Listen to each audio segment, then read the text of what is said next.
if you don't want to talk. Fuck off. Afternoon, Phillip Taylor. Thank you very much for joining Nice to Darts meet you. World. Appreciate it. No problems. I'm Paul, as you know. Been getting the darts world from probably first time 1980. Wow.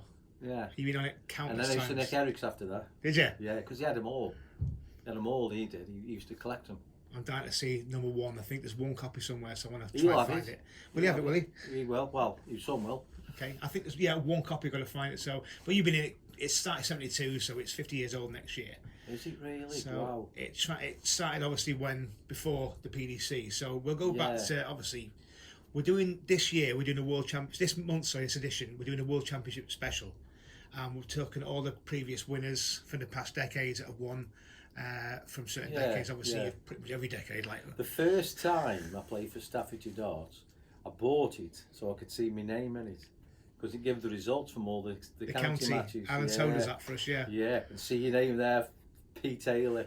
That's what we're trying to do now, because Alan Tone is all our... Yeah, they want to buy it because it's their name in it, which is great. Yeah. So starting off, obviously back when the split happened, quite obviously documented.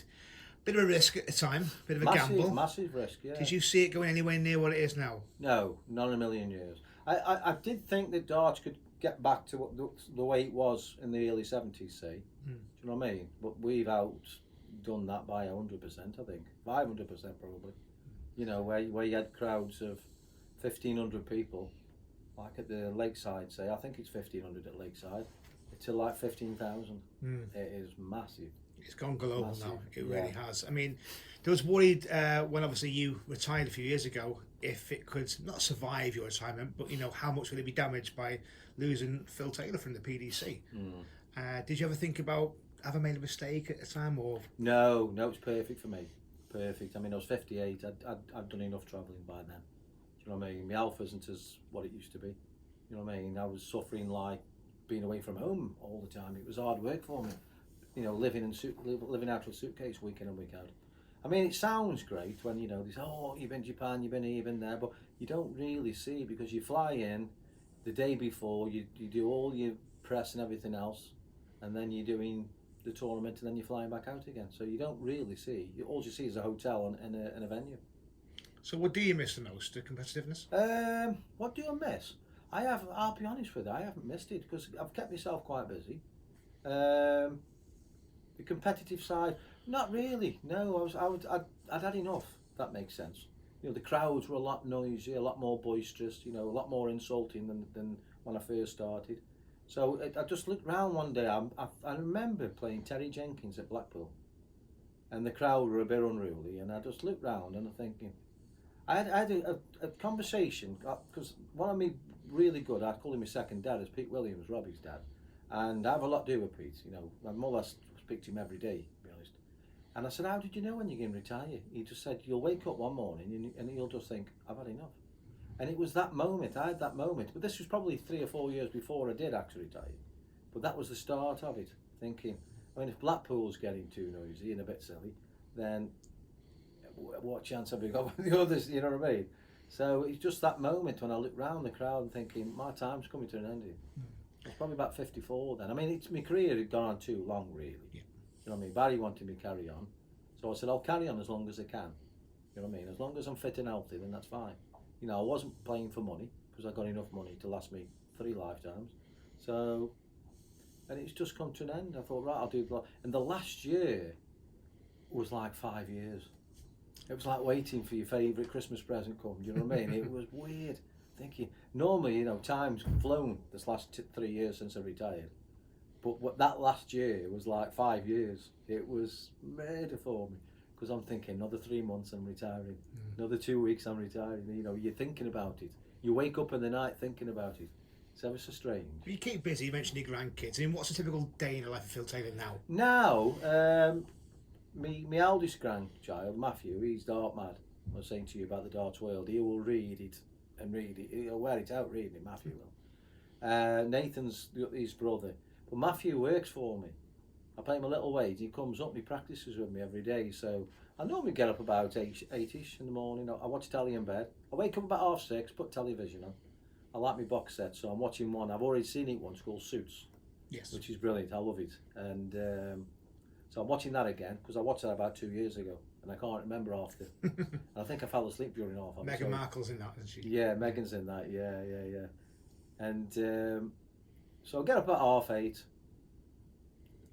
Potter about a little bit, then put the television on, check my emails and stuff like that, and then Matthew comes up about 10ish, and then we'll start practicing about 11 o'clock. My form is nowhere near yet because I've not really thrown a dart for 2 years. Oh, But so we practice till about 2:30, and then his mum will pick him up or I'll drop him off. I go down Pete to see Pete most days, so go down there and he'll, because that's halfway to where he lives. Then my daughter picks him up. By the time I leave Pete to get home, it's tea time.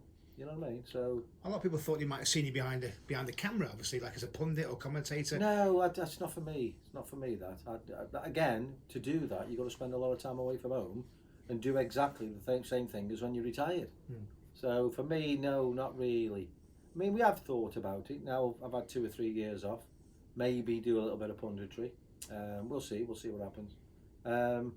But I wouldn't be doing as much as what, like, say, Wayne does, you know what I mean, where he's away week in and week out. But he's still a young fella, you know what I mean? I'll be 62 next year. But for a guest spot, obviously, it'd be great to have you in the studio. Yeah, it hasn't been the right time, has it, with COVID and things like that? I've got to be a bit careful. I had some blood clots, so I'm very susceptible to catching things now. So, you know, the doctor said, be careful now what you do, you know what I mean? Don't go around people with colds and things like that, because you'll catch it straight away. So I'm just being a bit more cautious.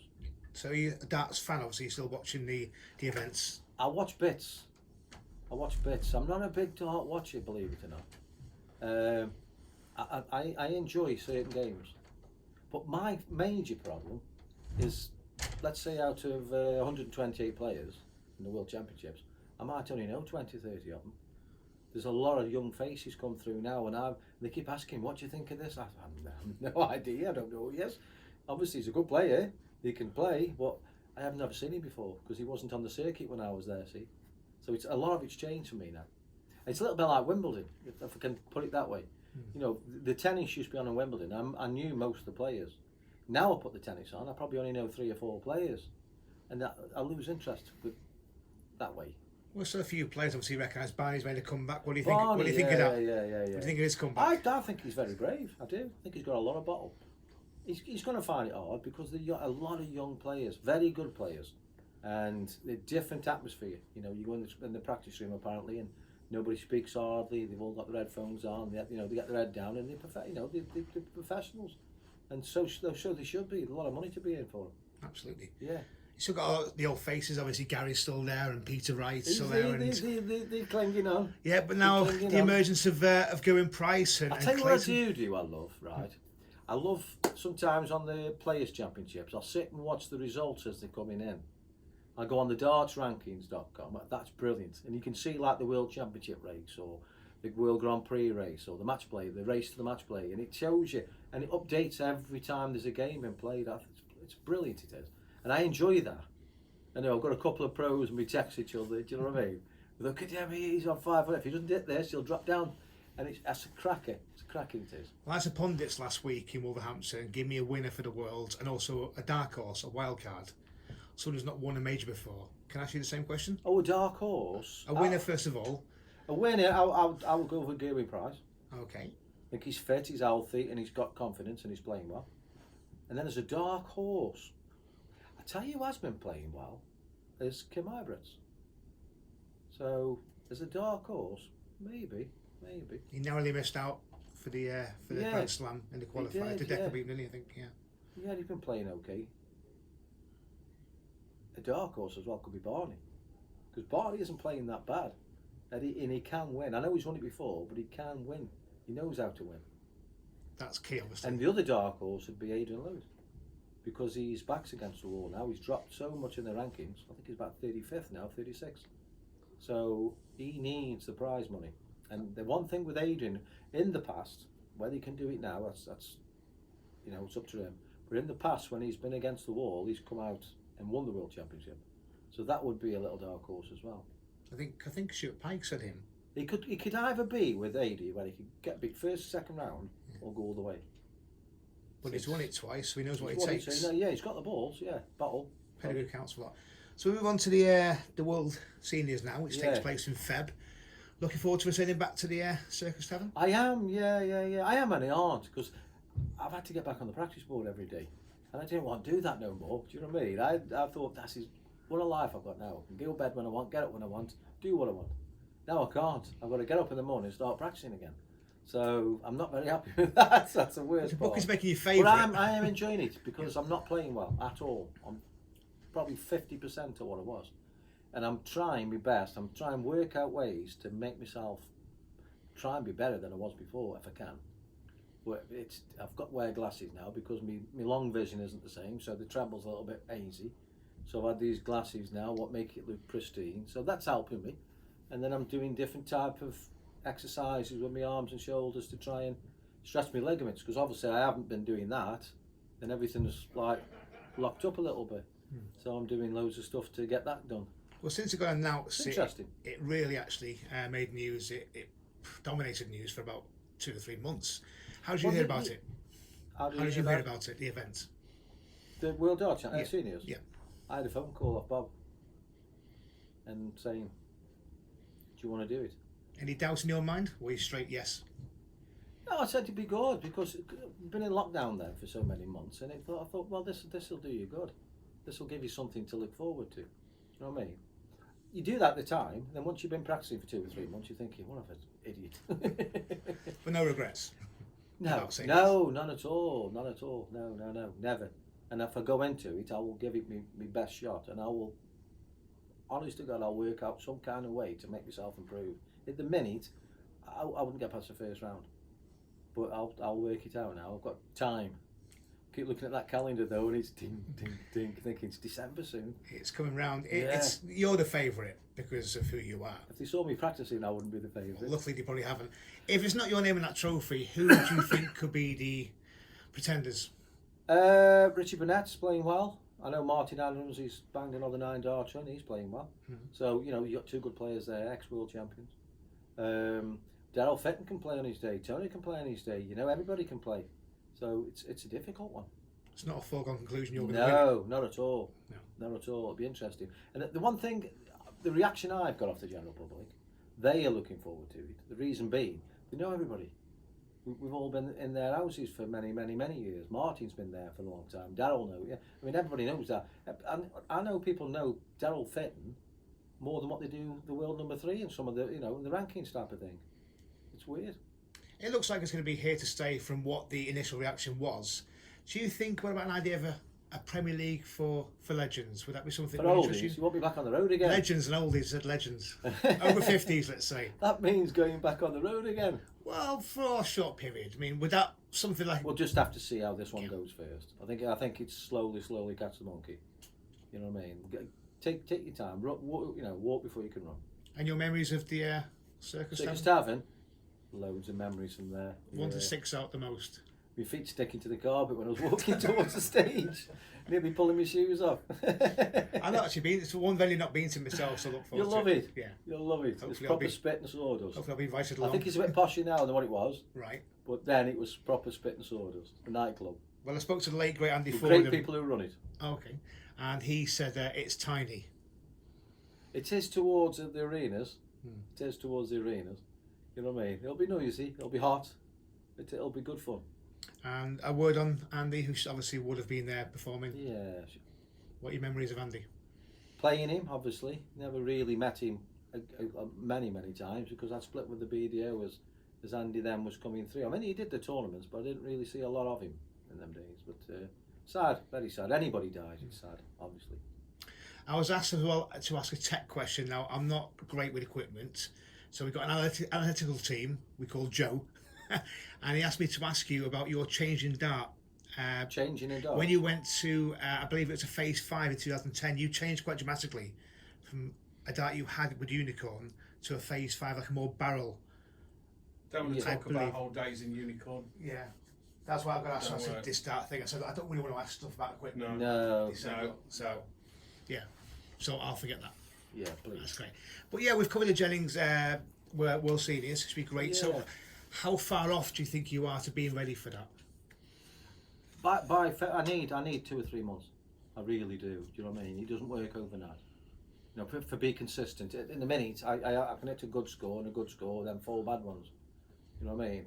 I'm not like keeping them in a little tiny thing. I'm up and down and I'm sliding over to the 5s and whatnot. And it is driving me around the wall. Trust me, I'm ready to bang my head against the wall. It does your fruit in. When you go up there and you try and play like you used to do, and you're not, believe me, it's the worst feeling in the world. So I'll do it, and then I'll have a break for 10 minutes, have another drink, half a cup of coffee, and then I go back in again, do another 20 minutes, back down again. So I'm trying to build my stamina up a little bit. So I'm actually practicing all day rather than but in little bits, little and often. That's basically what I'm doing at the minute. And then I shall put bigger spells in then. So I'll try everything to try and get my form back. So come February, little and often isn't working at the minute. It's a shit idea, that one. But I'll try and work out what's good and what's bad for me.